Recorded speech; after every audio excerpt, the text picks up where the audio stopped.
হলো আমি একটি ডিভোর্সি মেয়েকে বিয়ে করেছি, তাই আমার ফ্যামিলি মেনে নেয়নি এবং আমার এলাকার মানুষ আমাকে আর আমার ওয়াইফকে নানা বাজে কথা শুনান। আমি কি ওকে বিয়ে করে ভুল করেছি? এ ব্যাপারে ইসলাম কি বলে জানাবেন।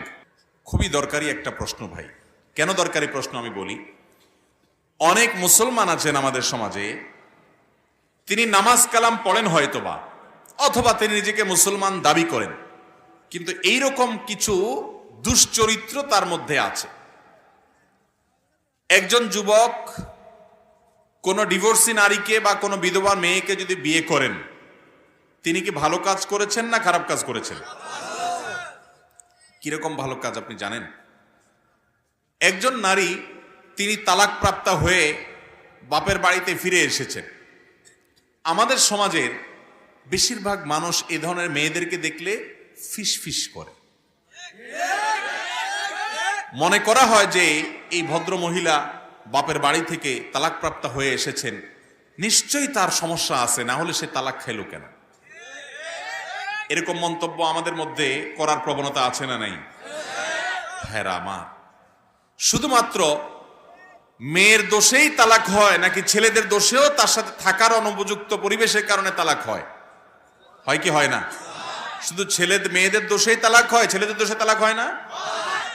বরং আপনি খুঁজে দেখলে দেখতে পাবেন বেশিরভাগ ক্ষেত্রেই ওই তথাকথিত শ্বশুর বাড়ির শ্বশুর শাশুড়ি ননদ দেবর স্বামী সবার সম্মিলিত অত্যাচারে টিকতে না পেরে ডিভোর্স নিতে বাধ্য হয়েছে ভদ্রমহিলা।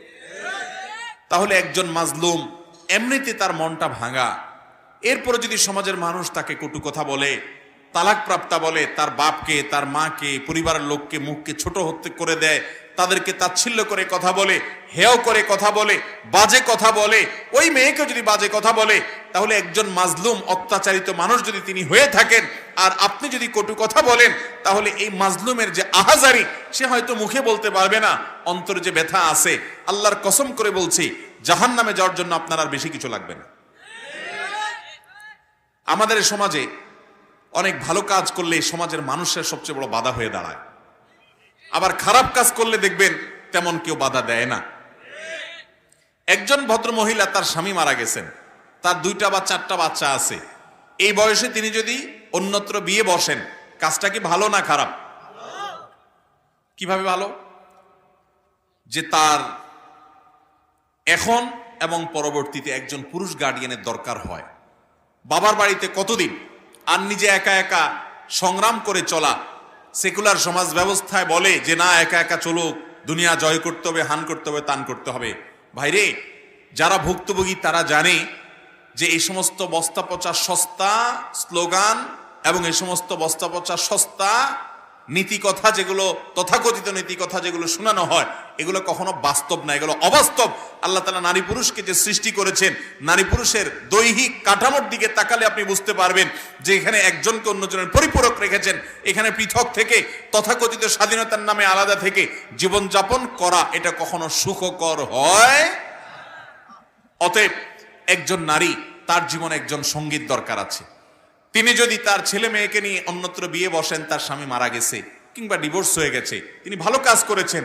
এই ভদ্র মহিলা তার চরিত্র হেফাজতের জন্য, জেনা থেকে বাঁচবার জন্য, সামাজিক নিরাপত্তার জন্য, সার্বিক প্রয়োজনে তিনি যদি বিবাহ বন্ধনে আবদ্ধ হন, তাহলে সমাজের প্রতিটা মানুষ তাকে স্যালুট জানানো উচিত, তাকে স্যালুট জানানো উচিত, তাকে প্রত্যেকটা মানুষ অ্যাপ্রিসিয়েট করা উচিত। কিন্তু আমাদের সমাজের একটা শ্রেণীর নষ্ট মানুষ আছে, যে মানুষগুলো তাদেরকে খোঁচাখুচি করে, যে 3-4টা মেয়ে হয়ে গেছে, এখন আবার বিয়ে করার শখ হয়েছে, তাকে নিয়ে তাচ্ছিল্য করা হয়, তাকে নিয়ে ব্যঙ্গ করা হয়, বাজে কথা বলা হয়। ঠিক না ঠিক? একজন পুরুষ, তার স্ত্রী মারা গেছেন, এই ভদ্রলোক যদি বিয়ে করতে যান, সমাজের অন্য মানুষ সব বাদ দেন, তার ছেলে মেয়েরাই সবার আগে বাধা দেয়। আছে না নাই? কত বড় স্বার্থপর এবং সেলফিশ ছেলে মেয়ে চিন্তা করেন।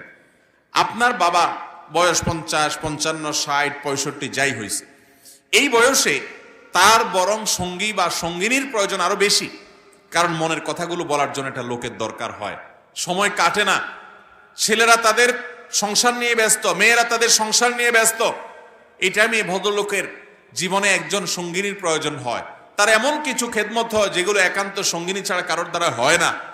এই সময় সন্তানের মতো সন্তান হলে তো বরং বাবার মধ্যে বিন্দুমাত্র আগ্রহ থাকলে আপনি বরং অগ্রসর হয়ে তার বিয়ে দেওয়ার ব্যবস্থা করবেন। কিন্তু না, যদি কেউ 50-55 বছর বয়সে বিয়ে করে, সমাজের নামাজি মানুষটাও মিটমিট করে হাসে যে বুড়ো বয়সে এ বেটার বিমৃতি ধরছে। এগুলো হলো আমাদের সমাজের কুসংস্কার, এগুলো আমাদেরকে দূর করতে হবে ইনশাআল্লাহ। যদি কোনো নারী, বিধবা নারীকে কোনো যুবক বিয়ে করে, কোনো মানুষ বিয়ে করে, কাজটা কি ভালো না খারাপ? একজন মাজলুমা, একজন অত্যাচারিতা, একজন নিগৃহীতা, একজন নির্যাতিতা, একজন অসহায় নারীকে যদি কেউ বিয়ে করে, তার উপকার করে, পরিবারকে কথা থেকে বাঁচায় এবং আশ্রয় হয়ে দাঁড়ায়, তাহলে সেক্ষেত্রে কাজটা ভালো হলো না খারাপ হলো? এই ভালো কাজটাকে যদি কেউ খারাপ বলে, এ হলো সমাজের সবচেয়ে খারাপ মানুষ। অতএব আমরা এগুলোর বিরুদ্ধে প্রত্যেকটা মানুষকে কাজ করতে হবে, চেষ্টা করবো তো ইনশাআল্লাহ। কোনো বিধবা মেয়েকে বিয়ে করা কোনো দোষের বিষয় নয়, কোনো তালাকপ্রাপ্তা মেয়েকে বিয়ে করা কোনো দোষের কিছু নয়। আপনি যদি তাকে ভালো মনে করেন, অবশ্যই তাকে বিয়ে শাদী করবেন।